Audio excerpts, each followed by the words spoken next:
The pre-order has been announced for the Amazon Fire 7 tablet for 2022. Link will be in the description. $60 for the Amazon Fire 7. We knew we were getting a new one this year. That's kind of been the upgrade cycle for the Amazon Fire tablets. But the cool thing, and I think the big major upgrade with the Fire 7 this year, is the inclusion, the first tablet for Amazon to get Fire OS 8, which is going to be based on Android 11. So we get a lot of the nice features of Android 11 that we've been missing, with Fire OS, of course, Fire OS 7 being based off of Android 9. And what the articles I read nailed it perfectly, saying Fire OS is essentially a fork of Android. That's what it is. So if you're somebody who's just been using Android phones and you hear, geez, those things have been stuck on Android 9, that must be ancient. Not quite. Amazon does a lot to make the user experience their own. They do a lot in terms of security patches and updates to make sure that the user experience is the same and silky smooth off of multiple generations of their devices, which is quite nice. So when you hear Android 9, don't think immediately, oh, how are they running Android 9? That's way behind. It does have some things that Android 11 will have some things that you'd want, which are quite nice. But Fire OS 7 is not exactly a slug when it comes to these Amazon Fire tablets. So let's look at some of the things that you will get now that Fire OS 8 is based off of Android 11. You're going to get enhanced dark mode, which is quite nice. You're going to have a proper dark mode on the Amazon tablets.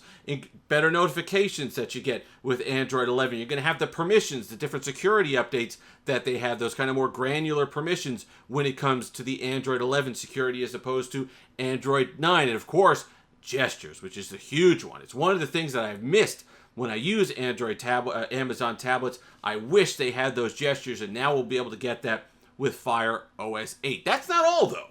Plenty a lot to like about the Fire 7 tablet upgrade-wise from the one from 2019. You have to imagine that it's going to get the same overhaul screen-wise that its bigger brothers got when the 8-inch tablet was refreshed and the 10-inch tablet was refreshed. So I'm looking for a much better LCD experience, at least better color-wise, and a lot brighter. The one thing that those other tablets got when they did finally upgrade the screens in the latest renditions was they got brighter. The Amazon tablets were always very dim with their displays, so I'm certainly expecting a brighter display. One of the big things, it's a creature comfort, but it's a user experience thing, and it's a huge thing, is the inclusion of the Fire 7 tablet for the first time getting USB-C charging. And you know, they've always had great battery life. That's never been the problem. But if you accidentally forgot to charge your Fire 7 and you were charging it off of micro USB, you had a better chance of getting a full charge faster off running it off a hamster wheel than you did plugging it into a wall outlet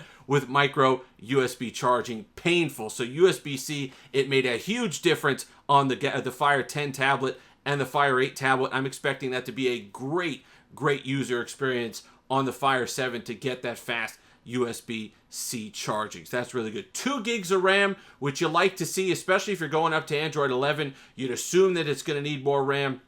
It's nice to keep it running smoothly. All the rest of it, 16 gigabytes and 32 gigabytes. Your base storage, which is fine because they usually generally include micro SD card expansion, which is nice. If you're downloading a lot of media, you could go ahead and throw it on there and have no problem whatsoever with that. $60 is about what they're at. $60 is fine to start. You know, when there's ever Amazon Day or it's a Prime Day or something like that, you get them for $35.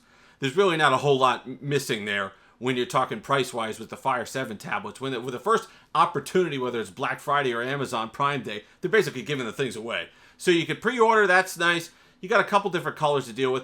I like the fact that they've kind of leaned in to the fact that Fire OS provides a really nice TikTok experience, a really nice Instagram experience, and one of the better experiences really on tablets of any price. You can pull up Instagram and TikTok on an iPad, and you're getting a better experience on your Amazon Fire tablets than you are those more expensive devices. So I think of the Fire 7 tab kind of like I used to think of the Playbook. There's a lot of BlackBerry fans on this channel. So how did you think of your Playbook? You were using your small screen all day.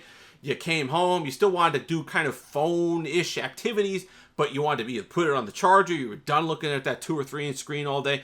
You wanted something a little bit bigger. You got a nice 7-inch tablet. It's going to have great battery life. It's going to have a better display. It's going to do the job. 2 gigs of RAM. You're going to have improved gestures with Android 11, Fire OS 8. You're going to have the Amazon ecosystem, which is well updated. They support the things for 5 years to get security updates and optimizations, 5 years from the time you purchase it. which is always really nice on those. Nice to see them doing that. So you use that.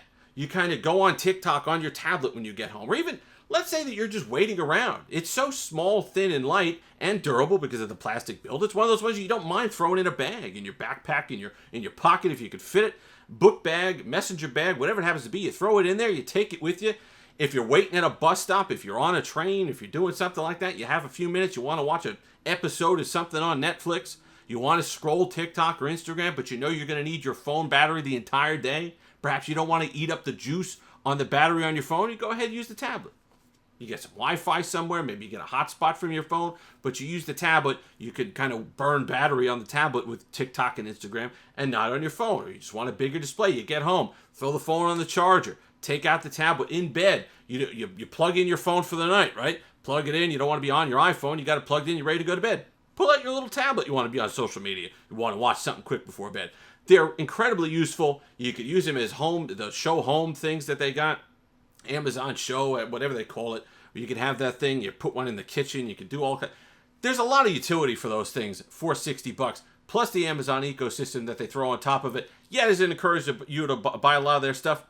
Absolutely. But look around you. That's commerce. So at least it provides some utility in the exchange for throwing things that you got to buy in your face. We'll have one here. We're going to review it. We love reviewing the Amazon tablets for certainly sub $100. It's one of the best bets you're going to get on the Android side for a tablet. And they're great for kids. The durability. Are you going to give your kid an iPad mini for $400, $500, $600 that they could destroy if they're 5, 6 years old? It's their first tablet, just getting into computing, learning how to watch shows, learning how to do things on apps and stuff like that? Or are you going to give them something like a Fire 7 for $60? That if they toss it, if something happens, if it does break, even though it's pretty durable, if the screen cracks, if they completely destroy it, A, it'll probably still work. And B, you're not crying about that too much. It's not a world ender if a $600 device is destroyed, where that would be a problem. You know, you got a Fire Tab 7, $60. If you've made it this far, like, comment, subscribe, all that fun stuff. Until next time, have that Steve-licious day.